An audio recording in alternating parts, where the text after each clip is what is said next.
diagnósticos, este va a tener un enfoque clínico y más que todo la característica de cómo es la parasitosis en la niñez. Esto es lo que más nos interesa por lo pronto.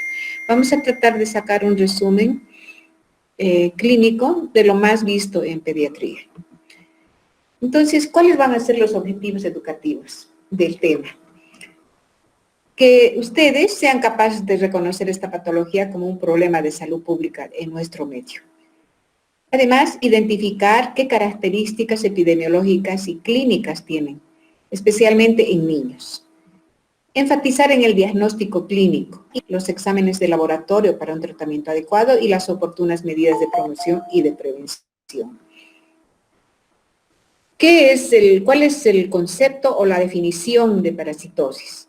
La parasitosis constituye un variado cuadro de patologías causadas por diferentes agentes parasitarios. ¿Cuáles son ellos? Los protozoos, los nemátodos, los céstodes. Y la frecuencia de la parasitosis varía, siendo más frecuente en poblaciones marginadas. O sea, esta patología está asociada a las condiciones de vida de los países que nos vienen a llamar en vías de desarrollo, ¿no? Entonces está más frecuente en países como el nuestro y en poblaciones marginadas, que tienen bajo nivel socioeconómico, que tienen carencias de servicios sanitarios, falta de agua potable, que tienen mala higiene comunitaria, familiar y personal y son más frecuentes en climas tropicales. Ahora, quiero hacer un pequeño repaso de la terminología que usamos en relación a lo que es la parasitosis.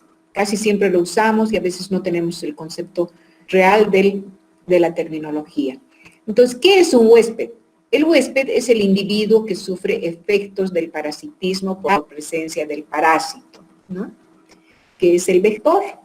Es un elemento biológico que sirve para transmitir una enfermedad. ¿Qué es el huésped definitivo? Es el individuo que recibe al parásito separando sus efectos en forma definitiva. ¿Qué es reservorio? Es un individuo que puede almacenar, preservar el agente parásito. Y la simbiosis es una asociación de dos seres que con ayuda mutua pueden coexistir, ¿no? Y se hace difícil la vida de uno sin el otro. Ejemplo, el líquen. ¿Qué es comensalismo? Es la situación en la que un ser infeccioso vive en otro de organización superior del cual toma su alimento, sin ocasionarle ningún trastorno. ¿Qué es mutualismo? Es una asociación de dos seres independientes que se ayudan entre sí para obtener un beneficio mutuo. ¿Qué es inquilinismo? Es un transporte temporal de un ser de organización infecciosa por uno de organización superior del cual obtiene su alimento. Y parasitismo, finalmente, es una interrelación biológica por la que el parásito vive en forma permanente o transitorio en el huésped, causándole trastorno de diferente índole y que a menudo amenaza su existencia. La designación de parásitos se hace primero por el género y luego por la especie. Ahora, ¿por qué mecanismos hay parásito en el ser humano? Uno de ellos es el que se ve y conocemos por obstrucción y compresión. Por ejemplo, el ascaris.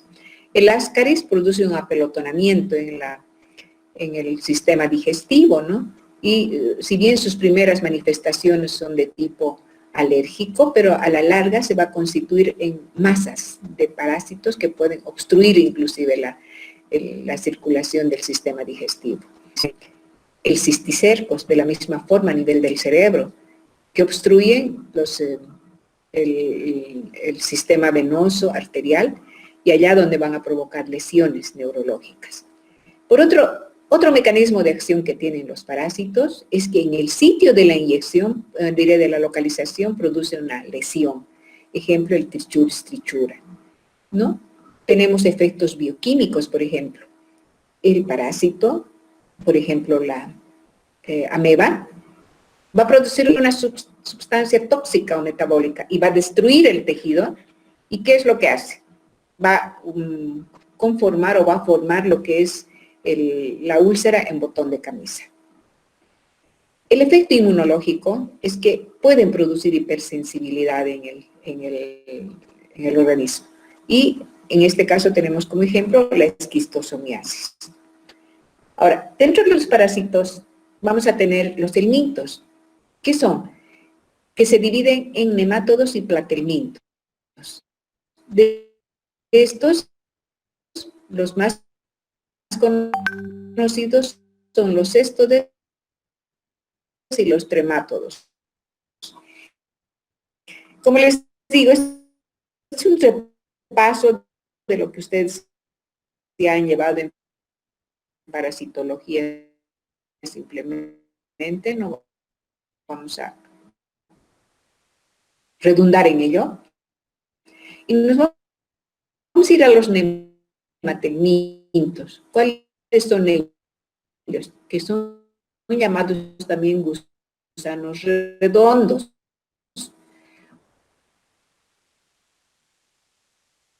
O como popularmente llamamos las lombrices. ¿Cuáles son los más comunes? De acuerdo a la presencia en el niño.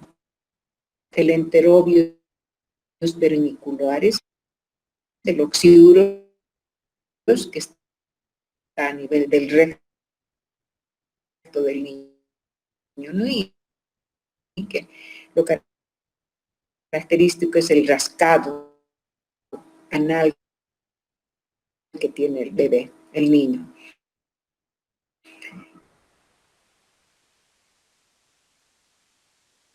El ascaris lumbricoides, ya les decía cuál es la característica, que está a nivel del intestino delgado.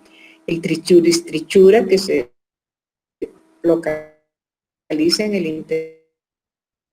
intestino grueso y a veces en el recto.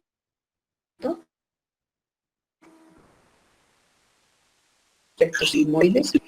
El estrongiloides esterquilostoma duodenal y el necátor americano más frecuentes en el niño, de nematelmintos, que son llamados también tenias. ¿Cuáles son? La tenia saginata, carrata y el Echinococcus granulosum, que es ¿cuál es el ciclo de vida de los parásitos? Generalmente el parásito tiene su en la boca, pasa por todo el sol y luego se elimina.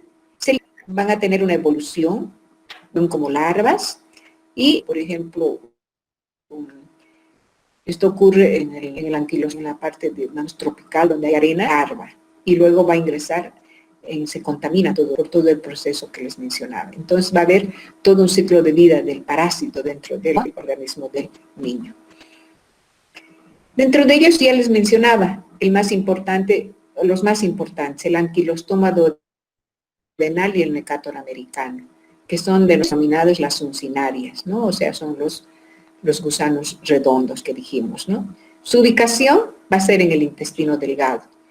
¿Cómo es su ciclo? Generalmente es como larva filariforme, primero en la piel y luego en los pulmones y en el intestino delgado. Su incidencia es de aproximadamente 1.000 millones de personas infectadas, o sea, es muy, muy frecuente este tipo de padecimiento en zonas tropicales fundamentalmente. ¿Cómo es su morfología? Hay nemátodos de 1 centímetro de largo, hay huevos, hay larvas, rhabditoideas y filariformes. La hembra tiene un aminoácido con un peso molecular de 30.000 y con un RNA de 900, ¿no? Entonces acá tenemos la forma adulta en el intestino delgado, la larva filariforme, que es esta, la larva rhabditoide y el huevo en heces. O sea, se elimina en forma de huevo, ¿no? Y luego va a ingresar al organismo y va a tener todo el ciclo de evolución dentro del organismo de la persona o del niño. ¿Cuáles van a ser los síntomas cuando ingresa al organismo? Ya les decía, ingresa por la piel o por la planta de los pies. Y en la parte del ingreso va a tener una lesión dérmica, ¿no? Puede ser una reacción alérgica en la puerta de entrada. Esto, asociado a esto, vamos a tener un niño pálido, ¿no? Va a tener una sequedad de piel y visión borrosa, el niño se ve así. Entonces, ¿qué es lo que le va a mostrar de esa forma? Un niño anémico, debilitado, como desnutrido, ¿no? ¿Qué síntomas asociados va a tener? Va a haber ardor epigástrico, flatulencia e hipersensibilidad abdominal, va a haber irritabilidad, diarrea o constipación con geopatia. Asociado a todo esto, sintomatología, vamos a tener en los exámenes de laboratorio anemia con una abundante cantidad de eosinófilos. Eso es lo característico. Y, por lo tanto, como no ha tenido muy buena absorción de todo el alimento que ha consumido el niño, va a haber un defecto nutricional. Son niños desnutridos generalmente. Y, por lo tanto, va a haber un retraso nutricional y mental en niños pequeños. Si no solamente tiene deficiencia nutricional, sino tiene anemia más, entonces vamos a tener todo esto que menciona acá en el último párrafo, ¿no? ¿Cómo vamos a hacer el diagnóstico de esta parasitosis? Hallazgo de huevos en materia fecal. Pero antes de ello, vamos a tener en mente que ese niño procede de área tropical, generalmente del Chapare. Es un niño que vive en la orilla de los ríos, las condiciones socioeconómicas no son de las mejores, es gente pobre que trabaja muchas veces pescando, muchas veces utilizando, más bien ayudando en la producción de fruta en el oriente, y entonces los niños caminan por las playas de los ríos, y es ahí donde se contagia. ¿Cuál es el tratamiento conocido y súper conocido por todos nosotros? Es el mebendazol. ¿Cómo se va a dar esto? Se va a dar de 25 miligramos kilogramo día, cada 12 horas, por 2 días simplemente, el mebendazol. Luego vamos a tener el pamoato de pirantel cuando no ha habido respuesta a este tratamiento. Esto se da de 10 a 20 miligramos kilo día por 2 días también. Ahora, hay alternativas. ¿Sí? Podemos usar la nitoxamida o el tricloroetileno. Cuando hay una infestación masiva, entonces se puede tener esas posibilidades de manejo terapéutico. Ahí tenemos el huevo de la uncinaria. Y ahí está cómo se puede ver clínicamente por donde ingresa. Miren, ingresa por la piel. Y miren, puede en zonas tropicales, miren la zona, por ejemplo, de la África, de la India, esta elefantiasis que ocurre en las personas. Miren cómo están los pies hinchados de la señora, ¿no? Entonces, ese tipo de patología es producido por este parásito, ¿no? Y esto es las heces donde vamos a nosotros identificar el huevo del anquilostoma. Ahora, tenemos otro parásito muy conocido, que es el Strongyloides stercoralis, en pediatría más que todo, ¿ya? ¿Dónde se va a ubicar este parásito? Se va a ubicar en la submucosa del intestino delgado. Y bueno, quiero que piensen, cuando es en intestino delgado, está asociado ¿a qué? A la absorción, ¿no? Más que todo a la absorción, porque es la zona donde mayormente se produce la absorción, o sea, un 60% de la absorción se produce en el intestino delgado. Por lo tanto, está asociado a lo que es la absorción digestiva. ¿Cuál es su morfología? Generalmente tenemos hembras adultas libres, de vida libre, filiformes de 2 milímetros de largo, y el macho es mucho más grande, ¿no? La hembra es de 2 milímetros. Y acá tenemos las larvas, ¿no? Una pequeña, y la larva filariforme, ¿ya? Y el Strongyloides stercoralis adulto, que son de generación de vida libre. Como les decía, son larvas filariformes de vida libre o parasitada. También, como la anterior, ingresan por la piel, atraviesan toda la circulación venosa, pueden llegar a pulmones y desembocan en intestino. ¿Cuáles van a ser los síntomas? Su localización habitual es intestino delgado. Puede haber una forma sintomática cuando es leve, cuando la infestación no es muy masiva. Va a haber dolor epigástrico, va a haber náuseas, va a haber vómitos, va a haber diarrea y va a haber eosinofilia. O sea, se asocia a esa especie de ocupación de lo que es el intestino delgado, ¿no? Puede haber lesiones maculares en piel, las zonas donde ha ingresado el parásito. Puede haber inflamación perianal, también puede entrar por la región perianal. Y lo más característico que ya empieza a aparecer en este tipo de parásitos son los síntomas pulmonares, semejantes a uncinarias. En inmunodeprimidos a nivel del sistema nervioso central podemos encontrar, ¿ya? ¿Cómo hacemos el diagnóstico? Vamos a tener larva en las heces. Generalmente vamos a encontrar larvas en las heces. ¿Cómo vamos a llegar al diagnóstico? Generalmente hacemos no un copro, que es lo más corriente que se hace en parasitosis, sino vamos a tratar de conseguir material de la mucosa gástrica a través de un aspirado de duodeno. Y esto se llama enterotest. Esto era muy utilizado anteriormente, ahora un poco se ha discontinuado porque ha provocado algunos accidentes, donde había una capsulita que se hacía ingerir al niño y se dejaba durante la noche para que al día siguiente podamos sacar, pero a veces, como es en sacabocados la capsulita, entonces ha provocado algunas hemorragias intestinales. Entonces, por eso se recomienda que la muestra se debe tomar a las 6 de la mañana, la primera hora de la mañana, para que a primera hora de la mañana de este día se mande al laboratorio. Pero es con secreción, o más bien con líquido intestinal, más bien del duodeno, ¿no? O del estómago, que sale del duodeno. ¿Qué vamos a encontrar en esa muestra? Larva en las heces. En las heces vamos a encontrar larva. Y en el material aspirado, ahí es donde vamos a detectar el parásito, ¿no? En el enterotest. ¿Cuál es el tratamiento? Igual el mebendazol, pero en este caso también se usa el tiabendazol, a 25 miligramos kilo día por 2 días igual. Igual actualmente se usa la nitazoxamida. También es un antiparasitario que tiene muy buen efecto y está resultando muy bueno en los niños. Luego tenemos el otro parásito. Este sí es más conocido, no a nivel del área tropical, sino en nuestro medio. Más que todo en zonas como Cochabamba, ¿no? En valles. ¿Cuál va a ser su ciclo? El mismo, no varía.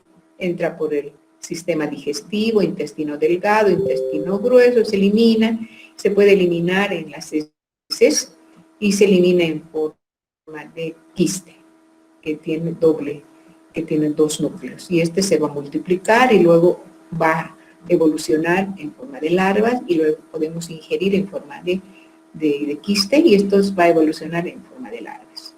Tenemos dos tipos, el masculino y el femenino. El femenino es más grande y el masculino es un poco más pequeño. Entonces, el gusano adulto mide aproximadamente 15 a 30 centímetros y su ancho o su grosor es de 2 a 4 milímetros. El huevo puede medir de 0,05 a 0,07 milímetros. La hembra pone de 200 a 300.000 huevos por día, ¿ya? Entonces, gracias a eso es que hay esta infestación masiva de los niños. Cuando el niño no tiene cuidado, no hay higiene, entonces este parásito hace pero tabla rasa con nuestros pobres niños. Y no solo con nosotros, sino también con adultos, ¿ya? Si se fijan, toda la contaminación está ingresando por la boca, ¿no? A través de los juguetes, a través del juego, el niño si juega y se pone en contacto con el piso, de la verdura, del alimento, de las moscas, todo esto ingresa al intestino y luego pasa por todo el sistema digestivo, se metaboliza todo su recorrido y luego él también es un transmisor de la parasitosis. Generalmente, en la mayoría de los pacientes son asintomáticos. ¿Por qué? Porque la infestación no es tan importante en algunos, ¿no? Pero cuando la infestación es severa, entonces vamos a tener problemas de tos, va a haber dificultad respiratoria, va a haber anorexia, dolor abdominal, diarrea, vómitos, pérdida de peso, fiebre, eosinofilia y urticaria. ¿se acuerdan que les decía, produce un apelotonamiento en los intestinos del ascaris? Puede producir oclusión intestinal y puede producir alteración a nivel de la bilis y el páncreas. Puede producir lesiones hepáticas o vesiculares por el paso de los parásitos. Puede haber peritonitis, necrosis pancreática, va a haber síntomas respiratorios. ¿Por qué? Porque en ese su paso que va por el intestino, parte de las larvas penetran por el pulmón y van a producir lo que es el síndrome de Loeffler. El síndrome de Loeffler da como una neumonitis intersticial, así de repente, así violenta, estando el niño, lo han traído del Chapar, está internado, digamos, en las salas, y de repente en la mañana vamos a verlo al niño y empieza a toser y empieza a tener fiebre, o sea, un mal estado general. Le tomamos una radiografía y vamos a encontrar una neumonitis, pero así caballa, una neumonitis severa.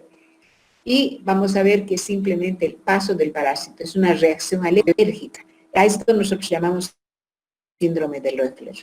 Luego al día siguiente le volvemos a tomar otra radiografía, eso pasó, porque el paso del parásito es lo que le produjo. Y no hay necesidad de hacer ningún tratamiento específico, solo el antiparasitario para esta patología a nivel pulmonar. ¿Cómo se hace el diagnóstico? También se va a detectar la presencia de huevos en las heces. O muchas veces, en la mayoría de los casos, vamos a ver que hay gusanos adultos que elimina el niño. Pero se asocia también a un examen de sangre con eosinofilia masiva, eosinofilia importante. Se puede hacer estudio radiológico con varios. ¿Para qué? Para detectar las zonas de obstrucción intestinal y con eso vamos a confirmar el diagnóstico. ¿Cuál va a ser el tratamiento? Mebendazol a 100 miligramos kilo, 100 miligramos en total, cada 12 horas por un día, y el tiabendazol 25 miligramos kilo, cada 12 horas por 2 días. Como es un cuadro medio violento, medio rápido, o sea, de solución rápida, ¿sabes? La piperacina, que es medio tóxico, se puede usar en casos muy masivos de obstrucción severa, ¿no? Pero actualmente no está discontinuado, o hay muchas personas que tienen mucha experiencia en esto nomás lo usan. Actualmente nosotros ya no lo usamos, pero es bueno saber que se usa. Entre otros, para antiparasitarse, el pamoato de pirantel y la nitazoxamida también están indicados en el tratamiento. Esa es la imagen del Ascaris lubricoides, si se fijan, es un gusano muy bonito, con un color pero brillante, ¿no? Y el niño, miren, son niños generalmente de áreas, este niño es del África, miren, por todos los orificios naturales puede salir. Este niño está infestado, pero masivamente, ¿no? Y miren, puede verse de esa forma el parásito, se ve como tallarines, así en cantidad. Esto se ha obtenido de niños que han tenido este tipo de patología y vemos ahí tenemos los quistes y tenemos también las larvas, ¿no? Fíjense cómo este pequeño está eliminando, pero en cantidad los parásitos, y esto es lo que ha provocado toda la patología a nivel intestinal. Luego tenemos otro parásito muy conocido en nuestro medio y especialmente en zonas deprimidas específicamente de la parte alimentaria. La giardiasis es un parásito que produce y también síndrome de malabsorción y también alteración inmunológica en los niños, ¿ya? Igual, ¿cuál va a ser su ciclo vital? Lo mismo. Entra por la boca, por todo el sistema digestivo, se elimina por heces, y una de las características que tiene es un parásito que tiene 2 núcleos y tiene sus cilios, ¿ya? ¿Se fijan? Entonces es binucleado, ¿no? Y luego se va a eliminar al medio y en contacto con la naturaleza, es contaminado toda la fruta y verdura y luego vuelve a ingresar. Y entra como tetranucleado y en la evolución que tiene a nivel intestinal, entonces vuelve binucleado. ¿Cómo se divide? Por división binaria. Acá se ve todo eso. Entonces, la giardia es un usuario flagelado cosmopolita. Su ubicación es realmente igual que los anteriores. Si nosotros recordamos, el anquilostoma y el Necator americano se encuentran en el intestino delgado. El Strongyloides stercoralis también se encuentra en el intestino delgado. Y ahora, la giardia también se encuentra en el intestino delgado y hay uno del ser humano. Tiene una incidencia y prevalencia y una distribución mundial bastante alta, del 20%. Y especialmente en niños pequeños, de 2 a 12 años, ¿no? Aproximadamente hay 200 millones de infestados. Reservorio humanos, casi siempre. ¿Qué morfología tiene? El trofozoito tiene 10 a 20 micras y el quiste tiene de 7 a 14 micras. Es importante saber esto, que hay una forma trofozoítica, no es la quística, ¿no? La que va a ser la invasiva, y la forma quística, ¿no? Entonces son dos formas, una es la quística y la otra es la trofozoítica. Entonces, esas sus dos formas son lo característico de la giardia. ¿Cómo se va a presentar el cuadro clínico? Generalmente son niños asintomáticos. Cuando se presentan los síntomas van a tener fiebre y escalofríos, ¿no? Eso es lo que un poco nos va a llamar la atención. Y luego, las diarreas son explosivas, acuosas y fétidas, pero va a ser interesante porque se van a ver deposiciones blanquecinas, ¿ya? Hay dolor abdominal, hay gases abundantes, hay esteatorrea y lo característico, ya les mencionaba, síndrome de mala absorción y deshidratación, ¿no? Como dijimos, está en la porción del intestino donde se produce la mayor absorción. Entonces, es por eso que la presencia del parásito va a provocar alteraciones a nivel de la absorción y por lo tanto deshidratación, ¿ya? Hay crisis de diarrea recidivante y hay mala absorción. Hay anorexia, hay distensión abdominal, dolor abdominal, heces amarillas brillantes, esteatorreicas, ¿ya? O sea, como no se absorbe nada, entonces la grasa, la proteína, todo se elimina tal cual. Es como si no hubiese habido absorción de nada, entonces se elimina tal cual y el niño empieza a desnutrirse. ¿Cómo vamos a hacer el diagnóstico? Generalmente con la presencia de los quistes. Igual que en el anterior, vamos a hacer en el Strongyloides estercoralis, vamos a hacer un enterotest, lo que les decía, ¿se acuerdan? Les decía que una capsulita. Esta es una cápsula, esta parte negrita de arriba es la parte que lo cubre. Entonces se coloca dentro del intestino y esto se abre, es como una valvulita. Se abre y hace que el niño trague. Y en el intestino delgado, más bien, en la primera porción del intestino delgado se lo deja y se duerme el niño. Al día siguiente se quita la capsulita y con eso se lleva al laboratorio para que haga un análisis de la presencia del parásito. Pero ya no se usa últimamente porque en este proceso se ha provocado sangrado, hemorragia, ¿no? Entonces, por eso es que ya no se usa. Entonces, lo que se usa es una sondita nasogástrica a las 6 de la mañana. Se coloca con toda la técnica correspondiente, se absorbe y el líquido se lleva al laboratorio y se ve la presencia del parásito, ¿ya? También, aparte de este estudio, digamos, directo de la presencia del parásito, también se hace un antígeno fecal de Yardi. Entonces, también se hace una prueba de ELISA para detectar los anticuerpos anti-Yardi. Esto ya se hace últimamente. Entonces, también es una forma de poder confirmar la presencia del parásito en el paciente. El tratamiento ya no va a ser con los antiparasitarios usuales como vimos, sino acá ya se va a usar el metronidazol. Y este metronidazol se usa de 30 miligramos kilo peso día por 5 días.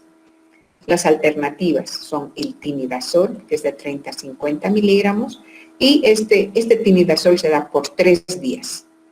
Y también la furazolidona, que se da de 6 a 10 miligramos, esto también por 5 días, ¿no? Entonces son las posibilidades de diagnóstico en niños. Bien, acá tenemos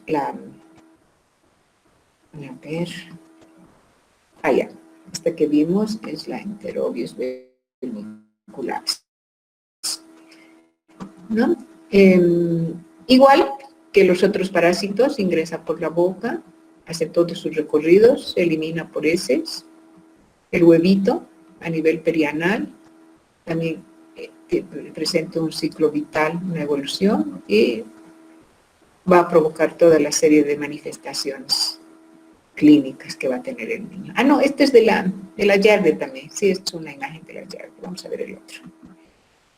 Ahora, vamos a ver el otro parásito, que es el Enterobius vermicularis, ¿no? Este parásito pareciera que no tiene mayor significancia clínica, pero es bien molestoso. Y su ubicación habitual es a nivel iliocecal y colon. ¿Qué es lo característico de este parásito? Es que produce prurito anal nocturno, va a producir dolores abdominales de la fosa ilíaca derecha, con diarrea, vómitos, anorexia, alteraciones del sueño, irritabilidad y terrores nocturnos. Muchos, ¿no es cierto?, alguna vez han debido oír, la mamá viene y dice, mi niño tiene bichos, ¿por qué? Porque masca los dientes en la noche, hace crujir los dientes, por eso tiene bichos. Entonces piensa que todos los parásitos van a tener estas manifestaciones. No, este parásito es el que va a provocar fundamentalmente el Enterobius vermicularis, ¿no? A veces puede provocar hasta convulsiones, ¿no? En las niñas puede haber alteraciones genitales, o sea, le produce unas lesiones, pero horribles, ¿no? Entonces, es uno de los datos que nos hace pensar en que tenga esta parasitosis. ¿Cómo se hace el diagnóstico? Lo adecuado, se pone una tira de celofán adhesivo en los pliegues del ano por la mañana, antes de la defecación, y también se puede observar los huevos de oxiurus en las heces, ¿ya? Ese es el diagnóstico. El tratamiento, igual que los primeros parásitos, el mebendazol, ¿no? Ahora, tenemos el albendazol, que es de amplio espectro. Esta se da en una sola dosis, pero esta otra se puede dar 2 días, ¿no? Se debe repetir a las 2 semanas. Ahora, cuando el tratamiento no ha sido efectivo, ha fallado por algún motivo, se usa el pamoato de pirvinio o el pamoato de pirantel que se usaba antes o la nitazoxamina. O sea, tenemos varias alternativas. Si nos falla en la primera, entonces podemos usar las otras alternativas que estamos viendo. Ahí está el huevito del oxiurus vermicularis.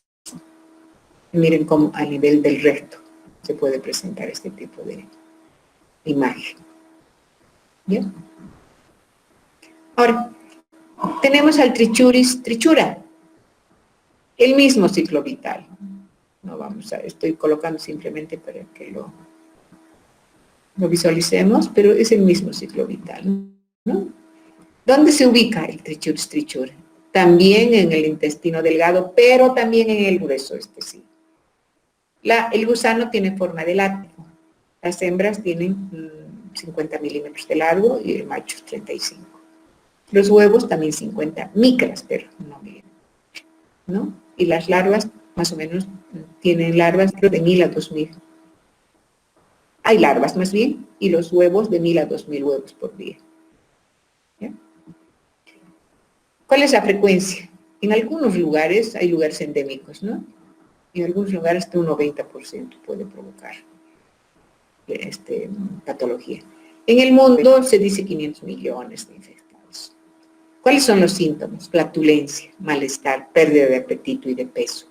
Hay náuseas, hay vómitos, hay diarrea mucosa, hemorragia, anemia, eosinofilia, urticaria, irritabilidad e insomnio. El hallazgo de huevos en las heces es lo adecuado para poder hacer el tratamiento.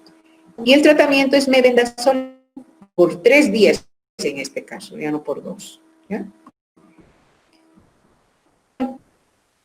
El otro parásito, una de las cosas del anterior de Trichuris trichura, es que el niño va a presentar prolapso rectal. ¿Y por qué? Por la presencia a nivel del recto. Hemos dicho que no solamente se presenta a nivel del intestino delgado, ¿no? Sino también del hueso. Entonces, este dato de el niño viene con prolapso rectal severo, entonces no hay que descartar, al contrario, hay que descartar como primera posibilidad el Trichuris trichura. Una simple parasitosis puede provocar prolapso rectal en el niño.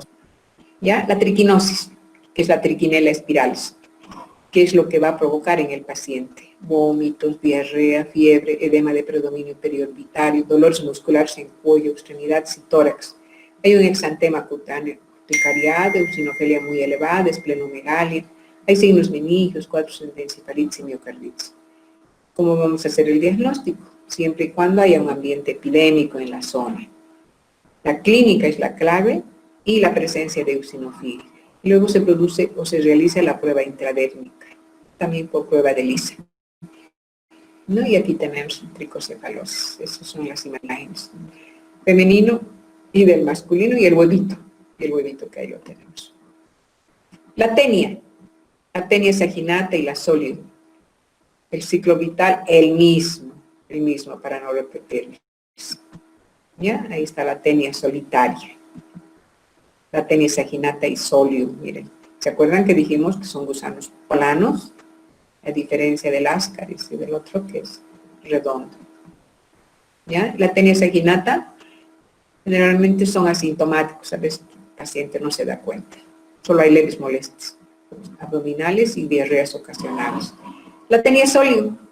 Hay emigración de los huevos a la musculatura, al tejido celular subcutáneo, a los ojos, al pulmón o al cerebro, y depende del lugar de instalación del huevo, ¿no? Es así como una especie de recordatorio nada más, porque no es tan típico de los niños esto. Ahora, la inmunolepsis nana y diminuta. ¿Qué es lo que pasa? En este caso hay un vector, el ratón está en medio de todo, ¿no? Entonces, esto está generalmente por transmisión de alimentos contaminados, ¿ya? Entonces, vamos a tener en medio la presencia del vector. ¿Cuál es la característica? Su frecuencia aproximadamente en el Asia del 20%, en América 20% también.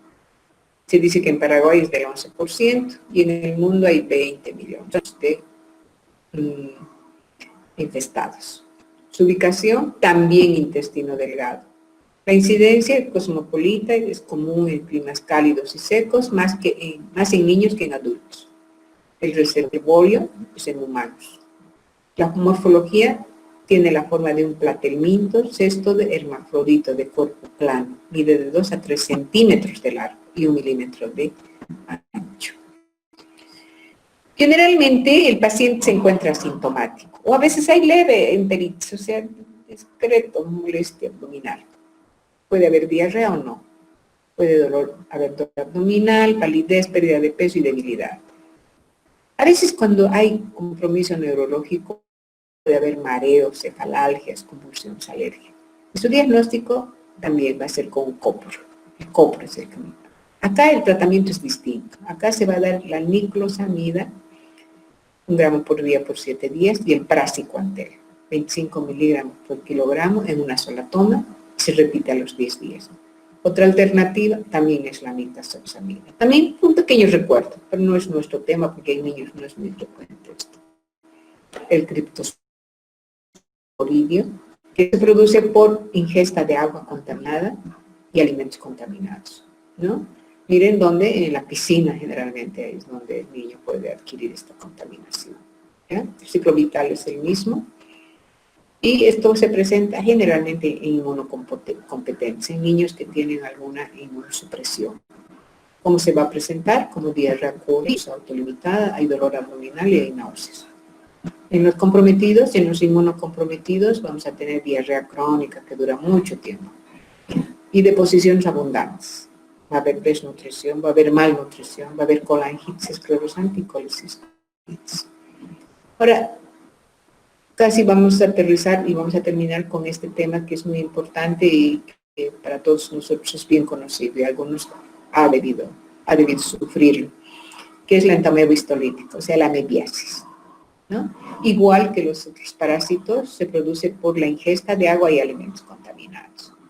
De la misma forma que los otros parásitos, comienza su ciclo vital en la boca, una vez que se ha ingerido el quiste, entonces ingresa por todo el intestino, pero ya no es en el intestino delgado que se va a localizar esto, sino es exclusivamente intestino grueso y restos sigmoides, ¿ya?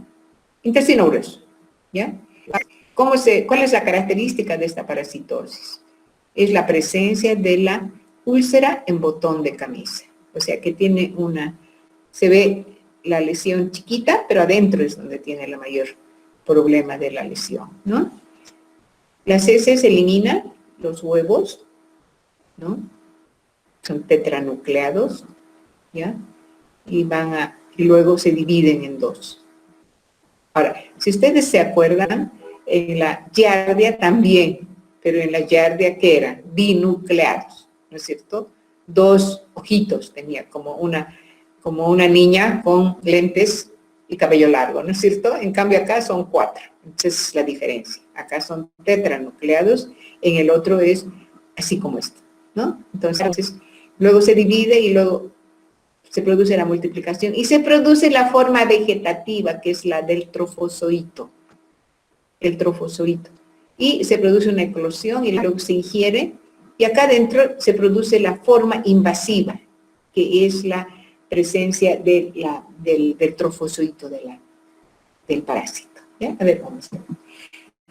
Entonces, la entamoeba histolítica se ubica en el intestino grueso, ya les decía. Puede, en su forma extraintestinal, estar ubicada en hígado, en pulmón, en cerebro y a nivel cutáneo. Y también puede haber una transmisión oral fecal, ¿ya? Afecta del 5 al 10% de la población mundial. ¿Qué lugares están más afectados? Uno de los lugares, pero terriblemente afectados, es México. México es un país donde la amebiasis convive con ellos, ¿ya? Y es ahí donde se han hecho los estudios más interesantes, más importantes, donde tenemos profesores como Sepúlveda, Biaggi, y han hecho estudios muy lindos sobre amebiasis, ¿no? ¿Cuál es la morfología del protozoo? Se presenta, como les dije, en dos formas, como quistes y en forma de trofozoo, ¿ya? El quiste es de 10 a 20 milímetros, y trofozoo de 8 a 30 aproximadamente, con pseudópodos. O sea, el quiste es una forma dura, ¿no es cierto?, por la que se transmite a nivel externo. Pero ya dentro del organismo, entonces, va a entrar y se va a dividir y se va a convertir en trofozoo, ¿no? El trofozoito es la forma vegetativa, es la forma en que va a dar la enfermedad en sí. Y la otra va a ser la que va a transmitir la enfermedad y la otra va a ser la que va a provocar la enfermedad. Entonces se va a ubicar, les decía, en la parte inferior del intestino grueso, y ella va a provocar lo que es la úlcera en botón de camisa, ¿ya? Y va a dar diarrea. Diarrea puede ser la clásica, con anorexia, con fiebre, con decaimiento, diarrea frecuente mucopurulenta y sanguinolenta. Hay dolores espasmódicos, pujos y tenesmo y raramente perforación. Ahora, esa es, digamos, la forma disentérica de la ameba, ¿no? Y hay una disentérica leve y una disentérica grave. La disentérica grave puede provocar diarrea fulminante y puede provocar la muerte. Gracias a Dios en Bolivia no hay ese tipo de patología, en México sí mata. La ameba sí mata en México, acá no. Esa es la ventaja de nosotros. Yo pensé que igual iba a pasar con el COVID, que en otras partes iba a pasar algo y aquí nada, pero está igual o peor todavía el COVID con nosotros. Entonces, es increíble cómo la ameba con los bolivianos no nos hace mucho daño patológico, digamos, ¿no? Pero se va a presentar de diversas formas. Tenemos una forma disentérica, como les decía, la leve, la conocida por todos, que puede ser larvada, crónica, y la grave, que puede ser fulminante, que puede matar, ¿no? Pero no tanto en Bolivia. Tenemos otra forma, dicen, intestinal, que es el ameboma. El ameboma es como una masa, como en el ascaris, que forma un apelotonamiento. De esa misma forma, el parásito puede provocar a través de sus úlceras una obstrucción intestinal y puede provocar un pseudotumor por ameba, ¿no? Entonces son esas tres formas la forma intestinal. Y la forma extraintestinal, ya hemos mencionado a un principio, que puede ser a nivel cerebral, a nivel hepático, a nivel de piel, a nivel pulmonar. Eso es por contigüidad o por vecindad, ¿no? Puede provocar, digamos, una, ¿cómo se llama?, diseminación de la enfermedad, ¿no? Puede ser por inmunodepresión o por vecindad, pues en la piel. Entonces, la forma crónica, la que mencionábamos. Puede haber meteorismo, dolor abdominal diverso, puede haber 2 a 3 deposiciones, se pasa un tiempo, dos semanas, un mes, 2 meses, otra vez viene. Entonces, ya, como pediatra, digamos, no, me aburrí de que esté, ahora hay que hacer un seriado, hay que hacerlo uno bueno, ¿no? Ahora, ¿qué forma de hacer el estudio por laboratorio? Cuando yo tengo al paciente internado y sospecho de amebiasis, porque una de las cosas por las que voy a sospechar es la presencia de disentería, o sea, deposiciones con sangre, ¿no? Entonces, cuando sospecho, ¿qué voy a hacer? Voy a tomar la muestra, voy a sacar una gota de la secreción a través de una cucharilla rectal, que los mexicanos usaban, por ejemplo. Se obtiene con una cucharilla rectal, de allá se saca una gota y se coloca en solución fisiológica y esto se lleva al laboratorio con azul de metileno. Y ahí podemos observar nosotros la forma ameboidea del trofoszoito, ¿no? O sea, esa forma vegetativa que les decía, y se puede ver. Y dicen que esa es la clave del éxito para hacer tratamiento. Pero lamentablemente la ameba se muere rapidito, o sea, en 45 minutos yo tengo que hacerlo. Pero cuando yo mando al laboratorio no lo hacen pues así rápido. le sacamos la muestra, lo dejan allá y en 2 horas nos lo están devolviendo. Entonces, lo único que vamos a ver son los quistes. Y por lo tanto hay que tener mucho cuidado cuando se hace tratamiento, porque se dice que cuando hay quistes no se debe hacer tratamiento igual que cuando hay trofozoides. Pero sí, en ambos casos nosotros por ese problema de laboratorio lo vamos a hacer, ¿no? Luego, cuando es extraintestinal, vamos a tener los abscesos a medianos en el hígado. Puede haber a nivel cerebral, como les decía.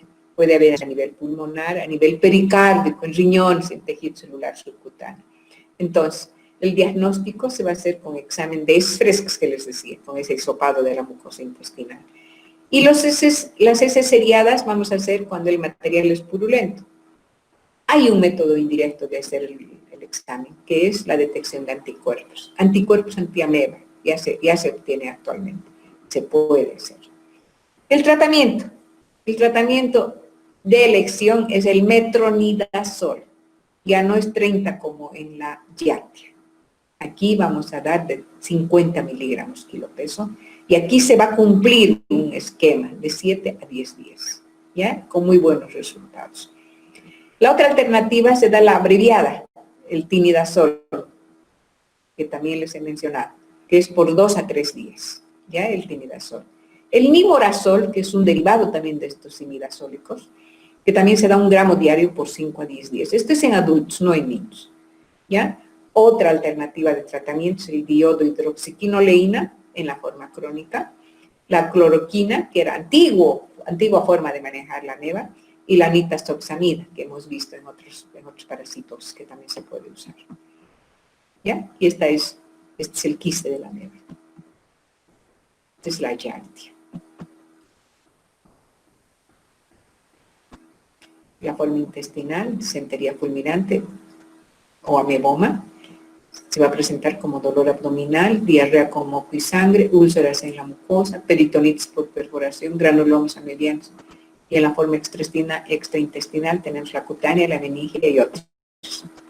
Bien, ahora, acá tengo un cuadrito, yo se los voy a pasar el tema, ¿ya?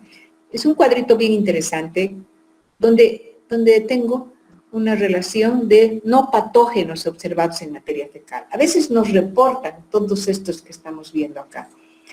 Nos dicen Chilomastis mesnil, Dientameba fragilis, Entameba coli, Entameba germani, gingivales, policen, Endolimax nana, Enteromonas hominis, Yodomeba busil, todo esto. Todo esto es no patógeno. O sea, si nosotros vemos todo este reporte en el COPRO, no nos debemos preocupar. Esto es no patógeno, ¿ya? Ahora, ¿cómo vamos a clasificar los exámenes para hacer un COPRO? Hay diversos tipos de formas, ¿no? Se va a deber, digamos, o se va a tomar en cuenta el tipo de procesamiento de la muestra. Muchos nos dicen, ese es así, al vivo y directo, ¿no? Y ahí van a evaluar por su expresión numérica y con métodos especiales. Entonces van a hacer un estudio directo, macroscópico o microscópico. O sea, lo miro o lo pongo a microscopio. Otros van a realizar procesamiento. Van a hacer por flotación, por sedimentación, por termotrofismo. O también van a hacer por dilución, cultivo, aclaramiento, tinción. O sea, para nosotros un COPRO pareciera que es lo más sencillo de poder evaluar, ¿no? Pero miren, por todo el proceso que pasan para poder reportar el resultado de un COPRO, ¿no? Y tenemos qué tipo de estudios. Vamos a tener estudios cualitativos y cuantitativos. Cualitativos cuando es en fresco, cuando es en cucharilla rectal, cuando es en centrifugación, en flotación de Faust, flotación de Willis, sedimentación de Ricci.